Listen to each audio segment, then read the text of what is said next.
Hello to everyone. Thank you all for joining me at this time. My name is Shavi Zane, and I'm coming on to bring a message for those of you. Well, this message is very specific. I'll just say that. I have a dream that I want to share with you all, but I also want to put this disclaimer out there. This message is not for those people who have employment at certain places that they enjoy. If you are happily employed, working for someone else right now, this message is not for you. Maybe you know someone that you can pass this message on to who is not in that position. But if you are happy where you are, this message is not for you, okay? Now, I had a dream recently. It was actually two parts to this dream. And so in one part of the dream, I was actually in a work environment. And there was this young man there. He was maybe in his mid-20s. And he was such a gentleman. Like, he treated everyone there so kindly. He spoke so, he was just very polite and very kind to everyone that he worked with. And he had recently started working there based on what I had heard, okay? And he ended up receiving a phone call from the person who hired him. And I can tell by the way that he was responding that the person was not speaking very nicely to him.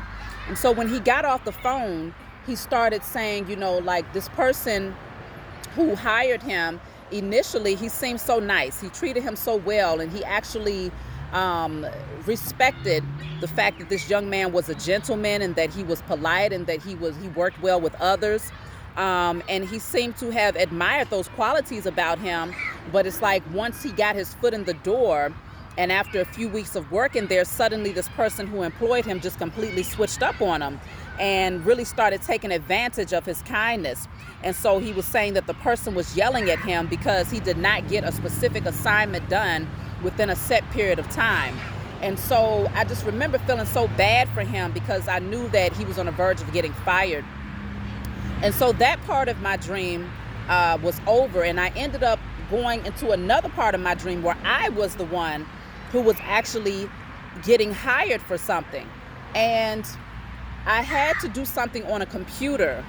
But the person who it's crazy because I was actually doing the works, filling out something on a computer, but I was actually speaking to a person on the computer. And she kept asking me to pull up a specific document online while we was talking.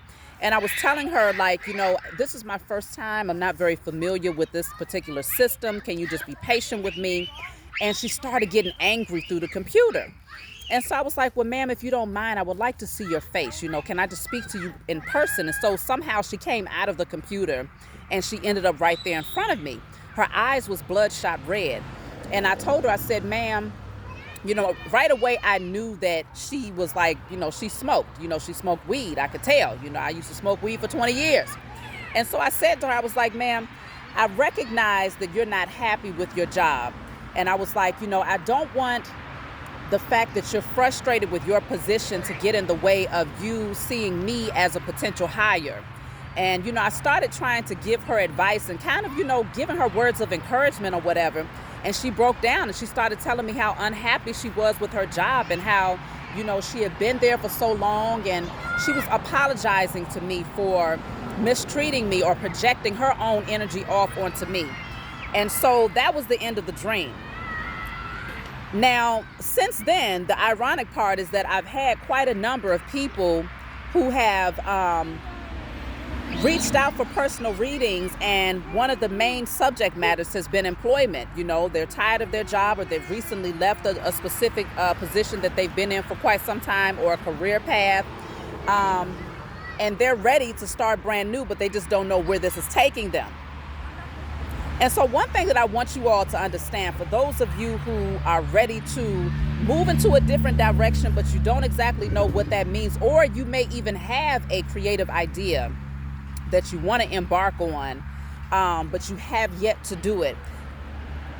First and foremost, when I looked up employee in my Black Laws dictionary, I wish I had it with me right now, but I do not. But I wanted to get this message out here. It said something along the lines of, the employee is actually a slave to the employer. somewhat like an indentured servant type of you know, definition. And when I get a chance, actually, I'll put the actual definition down in the comment section so that you all can see what I was able to read myself. But this is what showed up. And so I was like, okay, so obviously based on the Black Laws Dictionary, which was written, I believe, back in the 1920s. Don't quote me on it because I just got the dictionary. And based on that definition, that is what an employee is, okay? You're pretty much, just like when people would ask me back in the day when they would say, because now you all know I don't work anymore. I work in my calling. That's what I do. And so whenever someone says, what field do you work in? It's the same analogy of when slaves were out in the field and they might ask, well, what plantation do you work for? Some places, if you work at factories, they actually call them plants, right? And so it is the same type of energy. It's just a different setup. You might get paid a little bit more. You may be treated with a little bit more decency, but it's still based on the same foundation where you have one person who is there to oversee you and your work. And the most minor slip-ups could be enough for you to lose all of it. You come to work late, you're 5 minutes late, there's a write-up. You do that 3 times, there's a termination, right? Or if you take your lunch break, you get 30 minutes of a lunch break, maybe 2 15-minute breaks. And if you come back too late, there's a write-up. And if you do that too many times, there's termination, right?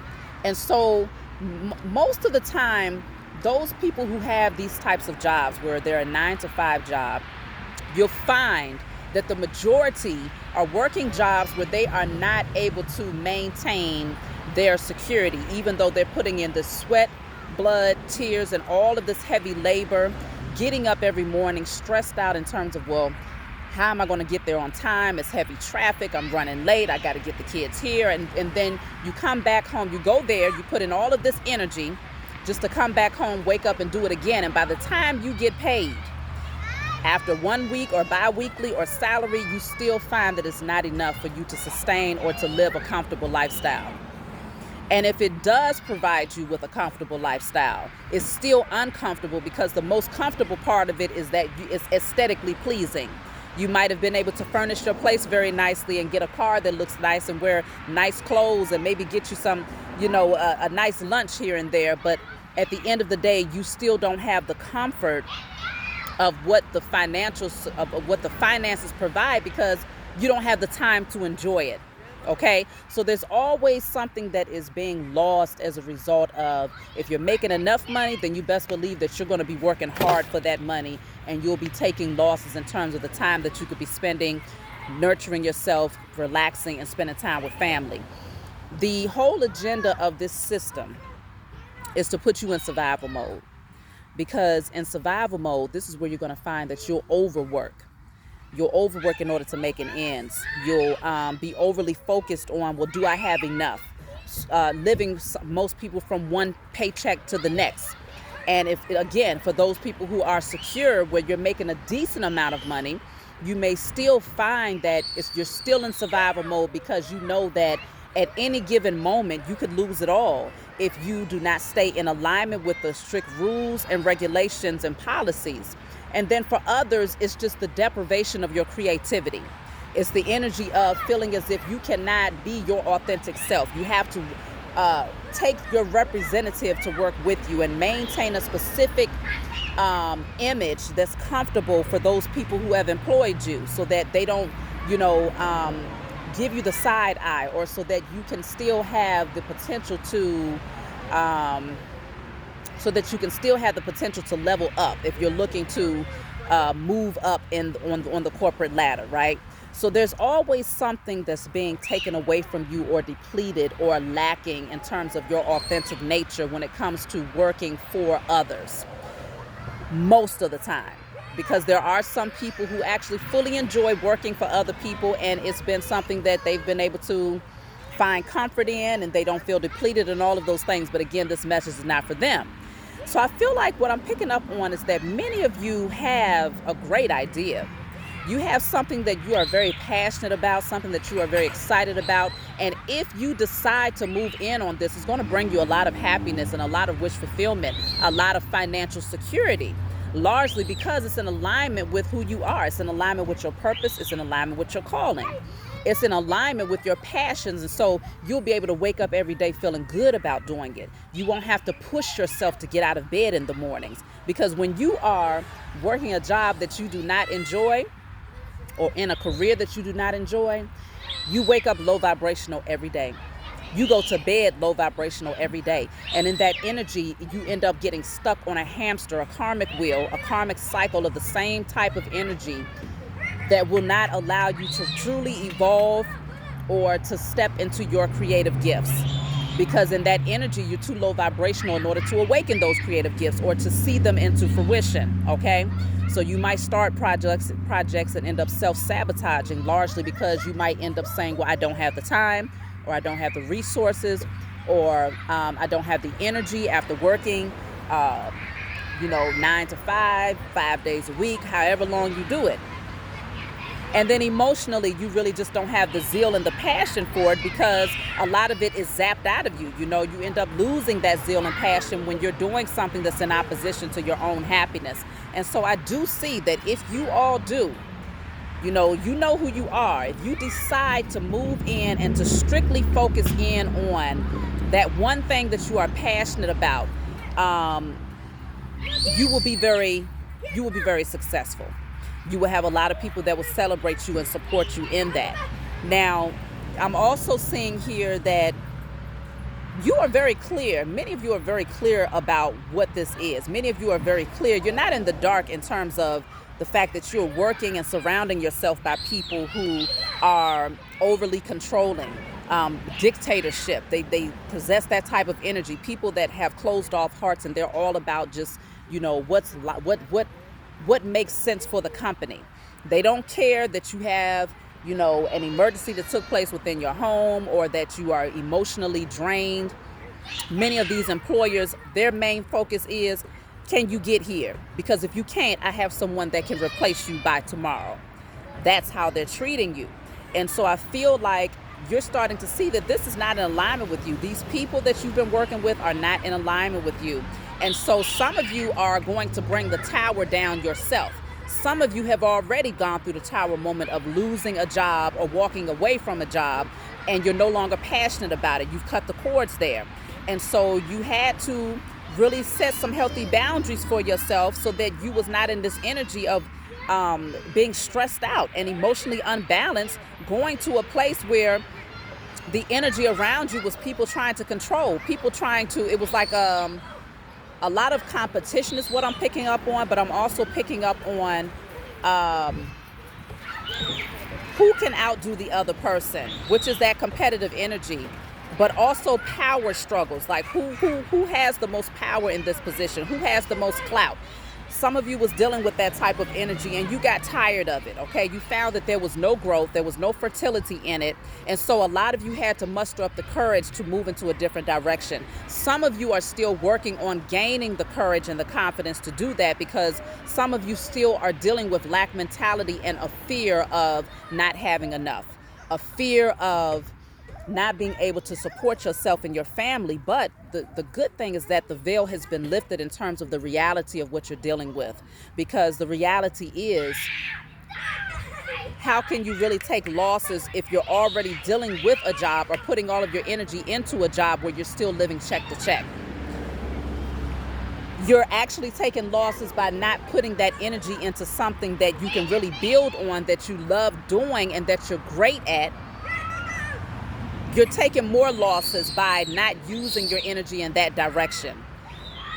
What it's going to take is for you to invest a certain period of time into those things that are your own personal gifts, okay?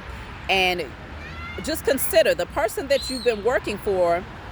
They invested a good amount of time in what they've built. They invested into that company. and they took the time out to make the game plan and to structure it in a way where they ended up hiring you, and now you're making them rich. And now you're fulfilling their vision. Meanwhile, your vision is going, it's fading away. It's been buried, it's been tucked away. You might even be avoiding it so that you don't have to feel, guilty about not embarking on it. But this is your time now. We are in the age of Aquarius, y'all. This is the time where the underdog is now becoming the top dog, okay? The one who was, the head is now becoming a tail. And so if you have your own business and you have your own idea, what you need is the confidence, what you need is the passion, what you need is the love for it. And you need to create the vision, and you need to focus on that vision. You have to release and eliminate all lack mentality.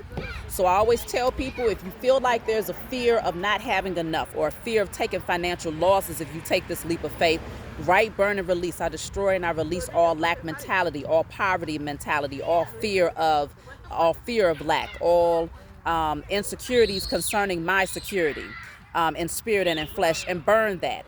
And then you go back and you light you a candle, maybe a red one that's in alignment with the root chakra energy that says, I am infinitely abundant. Abundance is always readily available to me, in spirit and in flesh. Whatever you want to add to it that's going to be in alignment with you creating abundance for yourself. But also consider, if you have not done the spiritual work to heal those deep wounds that might have been within, because a lot of people want to go straight into the energy of manifesting material wealth, not realizing that the underlying issue that actually caused you to be in lack mentality in the first place was maybe something that stemmed from childhood. If you ever dealt with poverty, or if you dealt with, if you had parents around you who lacked emotional availability because they was overly focused on security, or parents who worked a lot and you never had time with them, or, whatever the case may be, when you go back to the root of it, that's where you want to do the cleaning up first before you get into the energy of trying to create. Because what happens is, if you still have not done the work to heal the deeper wounds behind the lack mentality, then you'll end up taking the leap of faith towards your gifts, but you'll end up not seeing it through to fruition.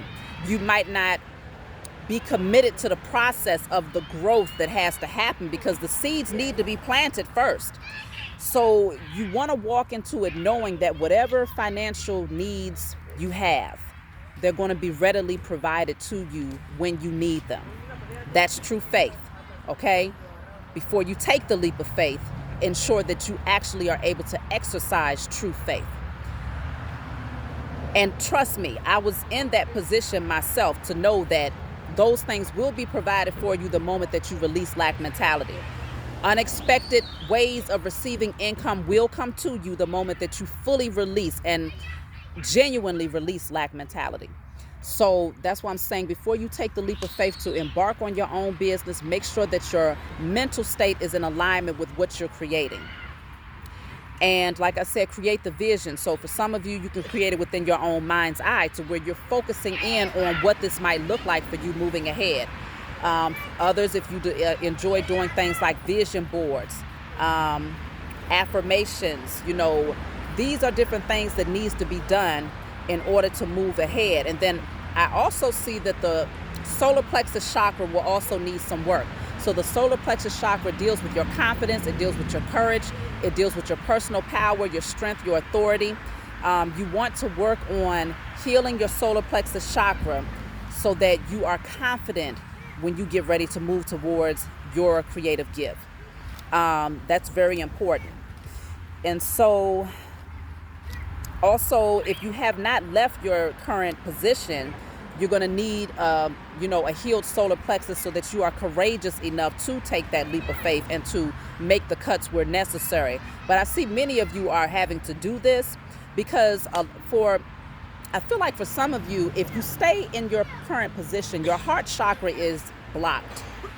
There's a blockage to the heart chakra, largely because you find yourself having to be in this energy of being more cold and less authentic to who you are. Removing your emotions from the situation and just being very, practical and logical in the way that you communicate, but also being cold and, guarded, because you're working amongst people who, they might be gossipy, or they might just be very messy, the type of environment that you're in, or people who are constantly trying to create problems for you, people who are overly dictating, and you're having to say, hey, I'm a person before anything. We're both adults before anything. I need you to respect me. There's no reason why you should be working somewhere where you have to actually establish those boundaries, where you have to remind someone that they are, that you're not their slave. But see, that's the thing. The way that it's set up is for, technically that's how they see you, for many of these places of employment. And so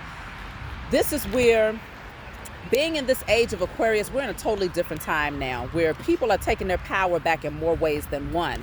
And so your career path and your employment, these types of things, is also one of those areas of your life where you ended up taking back your power and your control, and really reestablishing your foundation, that, in a way where it's in alignment with your growth and where you're evolving spiritually. Anything that's not in alignment with it has the ability to take you backwards if you remain in it for too long, okay? So I strongly suggest that for those of you who are considering moving ahead, make sure to stay optimistic about it. Do the work to get yourself in alignment. So I really feel also the sacral chakra is another one that is showing up here. So sacral, root, and solar plexus, those are the three lower chakras that need to be in alignment. And I feel like once you take this leap of faith, you'll find that iciness that you had to have, or that protective, that guard that you had to wear when you was working around these people, you'll be able to release that, because now you'll be surrounding yourself with, people, places, and things that's in alignment with your creativity and your authenticity. So that's what I'm seeing here for you all. If you want a private reading to get more detailed in regards to your employment or your career path, feel free to email me for a private reading. And if you enjoyed this message, if you find that it resonates with you, be sure to like and subscribe to my channel and share my messages. If you want to order my body oils, let me know. I'm waiting on some supplies to come through, but I'll have them in very soon. And so let me know if you'd like to order my oils. I love you all, and I'll talk to you all next time.